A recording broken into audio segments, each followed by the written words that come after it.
What's the HS grad like you doing here? Even a month's worth of your salary wouldn't be enough, would it? This is a high-end sushi restaurant. The stranger mocked me aloud as soon as he heard my background. Standing beside him, my ex-girlfriend was laughing at me in much the same way. I'd say their loud and crude laughter was far more inappropriate for this place. Yet my ex-girlfriend and her fiance kept jeering at me with enjoyment. There was something I realized from their conversation. Looks like I can give them a piece of my mind too. My name is Jack Smith. I've lived a comfortable life with my family. Father as a civil servant, mother as a part-time housewife, an energetic younger brother, and a kind sister.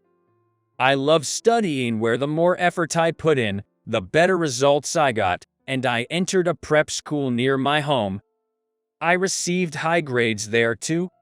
One day, while I was having a good time with my friends, I was confessed to by Catherine from the class next doors. Catherine was the prettiest girl of the year, and I didn't think I was good enough for her. I assumed it was some kind of joke, but when she said, "Of course not, I confessed because I like you," I was overjoyed, and we started dating. My school life after that was probably one of the happiest times of my life. A stimulating environment where I could goof around with my friends and also motivate each other. Not to mention the time spent with my cute girlfriend. I thought these happy days would continue forever. However, it was all brutally shattered by a single phone call. It was when I had just become a third-year high school student. My homeroom teacher came into the classroom shouting, "Smith, your father collapsed at work. You have to head home right now." I didn't understand what the teacher was saying. Because my dad was fine this morning, he even said with a smile that he could come home a little early today. I was dazed and dumbfounded, but in the meantime, my friends prepared for me to go home, and before I knew it, my teacher was driving me to the hospital. When I arrived at the patient's room, my mother, brother, and sister were already there and crying. The doctor said that my father was in critical condition and we should keep talking to him. After that, I remember saying something to my father, but I don't remember what it was. My father, as if waiting for all of us to gather, quietly drew his last breath. The wake and funeral services went by in a flash, but it all felt unreal. I still felt like I was having a bad dream, but as time passed, I gradually began to realize that this was reality. I have to protect my family in place of my father. It was about time for me to decide on my career path. I wanted to enter college, but even if I chose a national university, it would still cost a significant amount. I have a younger brother and sister, so it's not like I can spend money on myself. I told my mother that I would get a job instead of going to college. What are you talking about? Don't worry about the money. My part-time employers said they would hire me as a full-time employee. You're smart, so go to college. My mother desperately advised me to go to college, but when she realized that I already made my decision, she reluctantly agreed. My homeroom teacher also suggested using a scholarship to enter college, but after considering my determination and family circumstances, they began to help me look for suitable job opportunities. I also reported my decision to not enter college to my friends and Catherine. Among my friends, some criticized my choice, but my close buddies supported my decision. As for Catherine, Why? You can go to a national university, Jack. Why not just use a scholarship? to Catherine, it seemed my decision to not pursue higher education was unbelievable. Well, just trying to go to college costs money, and I still have a brother and sister at home. I love studying, but I haven't really thought about what I want to be in the future, so I'm not that desperate to go to college. I lied to Catherine. The truth was that I had a dream job and wanted to go to a college where I could study specialized subjects, but considering my siblings, I had no choice but to give it up. Catherine, who did not seem satisfied with my words, became clearly disgruntled and coldly said, "What? That's disappointing. I was dating you because I saw a future in you. I can't deal with HS graduate without ambition. Let's break up," and left. To think I'd lose both my father and my beloved girlfriend. But it seems like Catherine wasn't after me but the title I might have gotten in the future. While it came as a shock, I was able to gradually recover thanks to the support of my friends. After that, with the help of my professor, I landed a job as a clerk at a great company. For the sake of my supportive friends, my teacher, and my family, I committed myself to my job. 2 years passed by in a flash, and I was to attend my coming-of-age ceremony. At the ceremony, I got to meet old friends and enjoy the lively atmosphere, but that atmosphere was shattered by the arrival of Catherine. Oh my, if it isn't Jack. I'm shocked to see you here considering your fall from grace. Ah, Catherine, it's been a while. What do you mean by fall from grace? I responded to Catherine as calmly as possible. Well, you used to have top grades and an elite HS, but now you're just an office worker that anyone can be. You're nothing more than a failure. Upon uttering this mockery, Catherine began talking about how happy her student life has been, how she went to a prestigious private university and had been working as an amateur fashion model, how she won the college beauty contest and how busy she's been ever since. Although she doesn't have a specific BF, she enjoys a glamorous life attracting the attention of many men around her. She was chatting non-stop, unprompted. The Catherine I knew was strong-willed but was a kind girl with many friends. However, the current her made sarcastic comments and had no intentions of correcting her mocking attitude. She must be like this to others as well. No one was approaching Catherine, and she was clearly isolated. It sure is uncomfortable to talk to or be around people coming from a lower social hierarchy. Oh well, losers should stick just together, LOL. Upon laughing as if to mock all those around her, Catherine quickly left. I couldn't even catch a glimpse of the Catherine I once liked. My memories with Catherine were happy ones, so even though we had a terrible breakup, I didn't harbor any resentment. But seeing Catherine as she is now, I feel a sense of pity and sadness. Jack, are you okay? Catherine wasn't that terrible before. I was surprised. The one who talked to me was Lauren, a high school classmate. We were in the same class for 3 years, and she was one of the friends who supported me during my hard times. You said that terrible, so did you always think she was kind of bad? I was curious about Lauren's words and asked. Yeah. Catherine's been declaring since high school that she'll become a celebrity in the future. That's why she said she wanted to date you, someone who's academically excellent and has a promising future. But she didn't go so far as to insult or look down on others back then. Lauren answered with a wry smile. I see. I bet Catherine is over the moon living life akin to a celebrity, to the point that she doesn't even realize how arrogant and vulgar she's acting. I hope I never see her again. With that thought, I continued to enjoy my time with my friends. A few days later, I was at work, fighting the urge to sleep. It's been 2 years since I joined the company, and I've been wanting to acquire some special skills. As a result, I started studying programming and IT that I've been interested in for a while, and slowly gained qualifications.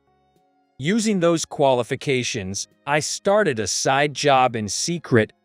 Recently, It's clear that the side job has become too much. That's because my younger brother was accepted to college, and I needed more money than ever. My brother plans to use a scholarship, but I still wanted to prepare as much as I could. With that in mind, I threw myself into work and the side job. Although my company didn't prohibit side jobs, it wasn't a very favorable environment for it, so I tried to keep it a secret. But that day, coincidentally, the deadlines for my side job piled up, and I had to fight off sleepiness after staying up all night to work. Smith, come over here for a second. While I was dozing off, I was called into an empty meeting room by my senior, Thompson, who was a skilled worker and popular among the staff. Have you been out partying at night? You look sleepy and unfocused at work. I was taken aback by Thompson's harsh tone. No, I wasn't out partying. The thing is, I've been doing a side job. As I made up my mind and relayed my reasons, Thompson started laughing aloud. Hey, don't take me too seriously. It was a joke. I didn't really think you were out partying. I heard that you're from a single-parent family and you have younger siblings, so I figured you must be working part-time or something. You look so drowsy that people might start to notice, so I thought I'd help you out anyway. What kind of side job are you doing? Feeling relieved by his casual attitude, I confessed that I've been studying programming and IT, and that I was using those skills for my part-time job. What? Really, Smith, you can handle administrative work, and you have those skills too. This is perfect. You're the exact kind of person I've been looking for. Thompson said joyfully and grabbed my shoulder. Actually, I've been thinking about starting a business. There are some things to prepare, so I plan to get it moving in about 2 years. Why don't we do it together, Smith? I was surprised at the sudden proposal. Hearing Thompson talk so passionately about starting a business made me want to join him. However, I had a family to support. I couldn't give a response for a while. 5 years have passed since then, and I was waiting for someone in a high-end sushi restaurant. Just then, Catherine walked in looking intimate with a slightly older man. I turned my face away so as not to be noticed, but Catherine quickly spotted me and approached me. Hey, aren't you Jack? What are you doing here? Did you enter the wrong restaurant? Catherine said with a mocking tone and started talking to the man next to her. Oh, this is Jack, my classmate. Remember I told you about him? Despite being in a prep school, he chose not to go to college and lives life at the bottom of the social ladder. My ex-BF. Oh, that weirdo? What's late chess graduate doing at a restaurant like this? It won't be enough even if he spends a month's worth of his salary. The man scoffed at me in the same way as Catherine, laughing vulgarly. Let me introduce him. This is James Anderson. Unlike a lowly HS grad, he's an elite worker coming from a prestigious university and even has experience studying abroad. He was working for a major company until recently. Unprompted, Catherine began talking about how Anderson was such a high-spec and handsome guy. I felt like I heard his name before and was trying to remember where, so I wasn't really listening to what Catherine was saying. He was headhunted and he'll be joining Company S as a future section manager. Jack, you should learn from him, or else your future looks pretty bleak. Kath, and that's impossible. Even if a bottom-off-to-barrel HS grad were to learn from a prestigious university grad, it's hopeless. They shrugged their shoulders and laughed. The customers around us were disgusted by their vulgarity. Company S is a newly established company that has a high degree of specialization and is growing at a rapid pace. I remembered where I heard Catherine's fiance's name, and I couldn't help but laugh. What are you laughing at? You lose your mind or something. Catherine got angry at my behavior. I don't remember being laughed at by a lowlife. Anderson also looked clearly upset. Well, I'm sure it's annoying to be laughed at by someone you consider as inferior. So I decided to tell them why I laughed. Sorry. I thought the name James Anderson sounded familiar, and I just realized it's because he's supposed to become my subordinate. I found it funny. How? What are you talking about? Were you listening? James is joining Company S. Why would he become a subordinate of someone like you? Catherine, who seemed to think she was being mocked, had turned bright red. I heard you. I work at Company S. What? Now you're just lying in my face. You're just a clerk at some no-name company. What's with your attitude? How? This time, I showed Catherine, who was calling me a liar, my business card. On the card, my name was written alongside the title Information Systems Division Manager. That name. Anderson, who saw the business card, had froze. He must have at least heard the name of his future boss. Anderson's face gradually turned pale. By the way, Anderson's the one who's lying. He has no experience studying abroad. He entered university straight after HS, but he had to repeat 2 years. His previous company was a subsidiary of a large corporation, not the large corporation itself. Wait a minute, I haven't heard a word about you being headhunted or the next section manager. Didn't you come to our company through a regular interview process? Red-faced Catherine had gone speechless, while Anderson had turned even paler. The contrast was amusing. Wait a minute. Are you saying you're the general manager, and you're still in your 20s? Catherine, regaining her senses, asked. She's more interested in my position than Anderson's lie, huh? Yep. I'm one of the founding members of this company, I said with a smile. That's right, I was one of the people who helped build Company S, which was established by my senior, Thompson. Thompson was persistent and tried to convince me every day when I was still unsure of my decision. My desire to join the new business grew stronger day by day, and I finally decided to discuss it with my family. That's great. You've worked hard enough for our family, Jack. We'll be all right. You should do what you love. We're rooting for you. My mother encouraged me. Bro, I got a full scholarship. Tuition won't be a problem, and I'll start working part-time, so we're good. Jack, I'm planning to go to nursing school. I found a way to cover the costs, so you don't have to worry. You should do what you love. My younger brother and sister also showed their support. With the encouragement from my family, I decided to start a business with Thompson, and that's what led me to where I am today. As an executive, I'm involved in management while working alongside the staff in the department that oversees the internal systems. Anderson, we're going to retract our job offer. You look down and insult people you've just met, and you lie. We don't need someone like you in our company.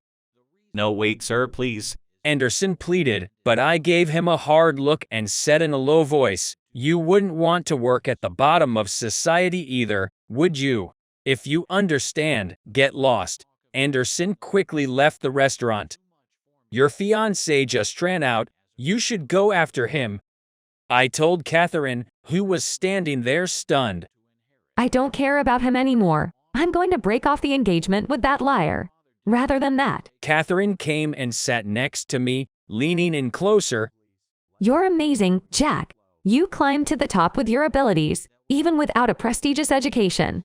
Hey, can we get back together? And this was the same woman who had just been making fun of me moments ago. It was the first time I'd seen such a blatant turnaround. Even the other customers and the restaurant staff were speechless. Just as the atmosphere was getting awkward, a cheerful voice broke the silence. Jack. Sorry I kept you waiting. Wait, Catherine? I turned around to see Lauren. Sorry, Lauren, it's nothing. Hey, owner, could we use the private room in the back? I pushed past Catherine, took Lauren's hand, and headed to the back room. Catherine tried to follow us, but the owner and his staff threw her out. The truth is, I've been dating Lauren, and I was planning to propose to her that day, which is why I invited her to this restaurant owned by a friend of my father's. Well, there was some drama before the proposal, which did drain me a bit, but I managed to explain what had happened before Lauren arrived, proposed to her then and there, and fortunately, she said yes. Later, Catherine sent me messages asking to get back together and even sent some intimidating messages to Lauren, but we told her we'd report her to the police and then blocked her. We haven't heard from Catherine since. Of course, we officially retracted Anderson's job offer as well. My boss trusted me completely and even said, "We dodged a bullet by not hiring that crazy guy, thanks." And now, I'm happily married to Lauren. She's a wonderful woman who takes great care of me and my family. I've always put myself last since my father passed away, but with the help of my family and others around me, I've made it this far. I've decided that from now on, I'll give some more care to my own interests alongside living with my family.